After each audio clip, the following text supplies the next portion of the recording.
క్రీస్తు శరీరం అని పిలువబడటమే సంఘం. దాంట్లోకి వచ్చి నువ్వు మళ్ళా నేను కులము గోత్రము ఫలానా ఫలానా అంటే నువ్వు బేసిక్ గా అనుసరిస్తున్నది క్రీస్తును కాదు, నువ్వు అనుసరిస్తున్నది మను. నన్ను కూడా ఇలాగే అడిగారు. నేను మా పిల్లల్ని తీసుకెళ్లి జాయిన్ చేయడానికి వెళ్ళాను స్కూల్లో. సార్ మీ కులం చెప్పండి అన్నాడు. ఎందుకు నీకు అన్నాను. రాయాలి సార్ అన్నాడు. నాకు లేదురా అన్నాను. అటెండ్ సార్ మీరు చెప్పాలి సార్, మీరు ఒప్పుకో.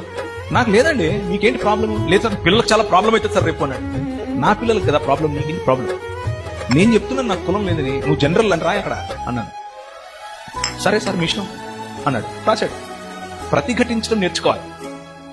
తల ఒగ్గేంత వరకు ఈ సిస్టమ్ అనేది అలాగే తల ఉంచి అలాగే చెప్పి నేను ఇప్పుడు మైక్ పట్టుకుని మీరొవ్వరు కూడా అందరూ ఇలాగే చేయండి అని నేను చెప్పను. అది మీ వ్యక్తిగత చాయిస్.